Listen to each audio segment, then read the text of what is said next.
अल्लाहु अकबर अल्लाहु अकबर। मुअज़्ज़ज़ नाज़रीन, सबसे पहले मैं तमाम हज़रात को यौम आज़ादी की मुबारकबाद पेश करता हूँ। 15 अगस्त यानी आज का दिन हिंदुस्तान की तारीख़ का एक यादगार और अहम तरीन दिन है। इसी दिन हमारे बुज़ुर्गों ने मिल कर के इतनी कुर्बानियाँ दी देश को आज़ाद कराने के लिए, जिसके नतीजे में देश आज़ाद हुआ। 200 साल की जिद्दोजहद और मुसलसल कोशिशों के बाद और बेपनाह कुर्बानियों के बाद ये मुल्क हिंदुस्तान आज़ाद हुआ। इस आज़ादी में जहाँ गैर मुस्लिमों का बड़ा रोल रहा है, वहीं पर मुसलमानों का भी बहुत अजीम कारनामा रहा है। इसमें मुसलमान आवाम ने बढ़ चढ़ कर हिस्सा लिया और हमारे उलमाए कराम ने उनके जज्बात को बुलंद भी किया और हर तरीके से उनका ताउन किया। आज गालिबन 75 साल हो गए हिंदुस्तान के आज़ाद होते हुए, फिर भी हिंदुस्तान का एक बड़ा तबका जो ज़हनी एतबार से आज भी कैद है, आज भी वो आज़ाद नहीं है, यानी अंग्रेज़ों की ज़हनियत से आज वो कैद है।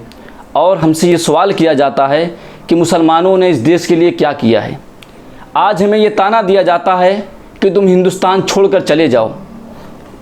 हमारे बुज़ुर्गों ने जो कुर्बानियाँ दी हैं उसे तारीख़ कभी झुटला नहीं सकती। एक बहुत ही मशहूर मुसन्निफ़ किशवंत सिंह ने कहा है कि हिंदुस्तान की आज़ादी मुसलमानों के खून से लिखी गई है। और 18वीं सदी में आज़ादी की तहरीक में सबसे पहले आवाज़ बुलंद करने वाली ज़ात का नाम टीपू सुल्तान और उनके वालिद हैदर अली हैं। और अंग्रेज़ों के जो हमला आवर थे, जो फ़ौजियों थे, उनके ख़िलाफ़ सबसे पहले तोप और रॉकेट इस्तेमाल करने वाले टीपू सुल्तान और हैदर अली हैं। और टीपू सुल्तान ही वो शख्सियत हैं जिनको शहीद करने के बाद अंग्रेज़ों ने सीना तान कर कहा था कि आज हमने टीपू सुल्तान को मार दिया है, अब हिंदुस्तान को कैद करने में या हमें ग़ुलाम बनाने में ज़्यादा वक्त नहीं लगेगा। क्या आपको मालूम है कि भारत के आज़ादी में जो सबसे पहले तहरीक में आवाज़ उठाने वाले थे वो अहमदुल्ला शाह थे। जब उन्होंने तहरीक आज़ादी के आवाज़ को बुलंद किया तो उस वक्त बहुत से लोगों को मार दिया गया, जिसमें 90% मुसलमान थे। इस आज़ादी में सिर्फ मुसलमान मर्दों ने या उलमाए कराम ने हिस्सा नहीं लिया, बल्कि इस आज़ादी में बढ़ चढ़कर हमारी माओं ने भी हिस्सा लिया है। तारीख़ में एक नाम भी अम्मा का आता है, जिन्होंने तहरीक आज़ादी में उस वक्त में भारत की आज़ादी के लिए 30 लाख का अतिया दिया था। अबुल कलाम आज़ाद, जिन्ना, बहादुर के नवाब, ये वो 3 शख्स हैं जिन्होंने सबसे पहले मंसूबा बनाया था अंग्रेज़ों के ख़िलाफ़ जंग करने का और इस मुल्क को आज़ाद कराने का। हमारे मुसलमान भाइयों ने इस तहरीक में यानी हिंदुस्तान को आज़ाद कराने में जहां अपनी जान, अपनी माल, अपने वक्त की कुर्बानियाँ दी हैं, वहीं पर अपनी मसाजिद का भी इस्तेमाल किया है।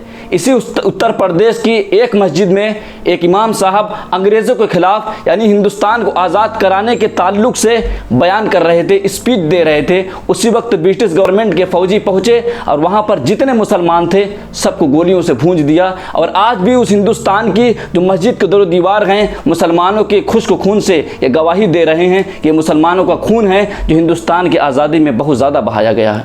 मुसलमानों के अजीम कायद अल्लामा फजल खैराबादी ने जब अंग्रेज़ों का जुल्म बढ़ा तो अंग्रेज़ों के मज़ालिम के ख़िलाफ़ दिल्ली की जामे मस्जिद में अंग्रेज़ों के ख़िलाफ़ और हिंदुस्तान की आज़ादी पर ऐसी जामे और माने तकरीर की, इतनी पुरअसर तकरीर की कि उस तकरीर से ये असर हुआ कि मुसलमानों के दिलों में आज़ादी का जज्बा पैदा हो गया। और उसी वक्त 90,000 मुसलमानों की फ़ौज जमा हो गई। जब इतनी लंबी फ़ौज जमा हो गई तो हिंदुस्तानी फ़ौज ने जंग का नक्कारा बजा दिया, जिसके नतीजे में आगरा, दिल्ली, मेरठ, शाहजहांपुर और लखनऊ मैदान जंग बन गया। और ये हालात देख करके अंग्रेज़ी और ब्रिटिश जो फ़ौजी थे वो बौखला उठे और उनके ईवानों में ज़लज़ला पैदा हो गया। हिंदुस्तानी आज़ादी में अंग्रेज़ों के ख़िलाफ़ हमने क्या क्या ना किया, हमने क्या क्या कुर्बानियाँ ना दी, इनकलाब जिंदाबाद, अंग्रेज़ हुकूमत मुर्दाबाद जैसा नारा अवाम को हमने दिया। सरफरोशी की तमन्ना अब हमारे दिल में है जैसा पुरजोश नगमा, और सारे जहां से अच्छा हिंदुस्तान हमारा जैसा वतन की मोहब्बत में डूबा हुआ तराना हमने सुनाया। पानीपत के मैदानों को भी हमने अपने खूनों से सैराब किया। अहमदनगर के कैद खानों को भी हम ही अपने अज़्म हौसला का नज़ारा कराया। बदनाम ज़माना जेल काले पानी में हमारे उलमाए कराम गए, सजाए कैद काटी, जेल खानों के मसाइब झेले। जलियांवाला बाग के खूनी मंजर से भी हम गुजरे। लाहौर की शाही मस्जिद भी हमारी कुर्बानियों की शाहिद है। एक एक दिन में 80-80 उलमाए कराम को फांसी के फंदे पर लटकाया गया। दिल्ली के चांदनी चौक से लेकर लाहौर तक खड़ा कोई ऐसा दरख्त और पेड़ नहीं था जिस पर किसी न किसी आलिम की लाश ना लटकी हो। एक हिंदू मुसन्निफ ने लिखा है 1857 की जंग आज़ादी में तकरीबन 5 लाख मुसलमानों को फांसी दी गई। कभी हम मादरे वतन की आज़ादी के लिए लंदन और अमेरिका का सफ़र किया, कभी हमने खून का दरिया बहाया, कभी हम मशरिक़ व मगरिब में मादरे वतन की वकालत की, कभी बालाकोट की पहाड़ी पर चढ़कर अंग्रेज़ों के ख़िलाफ़ अलम बगावत बुलंद किया। आज़ादी की इस तवील तरीन तारीख़ में हमारी बहनों व औरतों को बेहुरमत किया गया, अमलाक पर डाकाजनी की गई, तादाद बच्चे यतीम हुए, बेशुमार सुहागनों के सुहाग उजड़े, मस्जिदों का वीरान और गाँव का चराग बुझ गया, कितनों की जवानी चली गई। हमने इसके अलावा अल्लामा इनायतुल्लाह काकोरी, लियाकतुल्लाह इलाहाबादी, मुफ्ती सदरुद्दीन और बड़े बड़े उलमा अइम्मा कराम की हमने कुर्बानी दी, बेबना कुर्बानी दी। फिर भी हमसे ये गिला है कि वफ़ादार नहीं। दुनिया से पूछ लो, पीछे नहीं थे हम, अंग्रेज़ ले रहा था जब इम्तिहान हमारा। रेलों में, रास्तों में, जेलों में, महफिलों में नारा था हमको दे दो हिंदुस्तान हमारा। जिस मुल्क के हिंदुस्तान को हमने इतनी कुर्बानियों से और इतना खून देकर सींचा, इसकी मिट्टियों में हमारे बुज़ुर्गों का लहू है, इसके अंदर हमारे ना जाने कितने बुज़ुर्गों की लाशें हैं जिनकी बुनियाद पर आज ये हिंदुस्तान आज़ाद खड़ा है।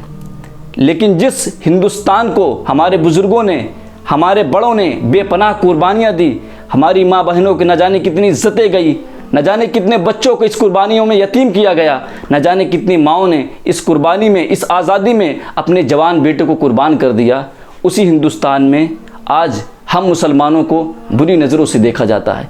कभी ये कहा जाता है कि हिंदुस्तान छोड़कर चले जाओ, कभी हमारी मसाजिद पर हमला किया जाता है, कभी हमारे मदारिस को आतंकवाद का अड्डा कहा जाता है, कभी हमें मज़हब के नाम पर मारा जाता है, कभी सिर्फ गलत अफवाहों के नाम पर हमें जेलों में डाल दिया जाता है।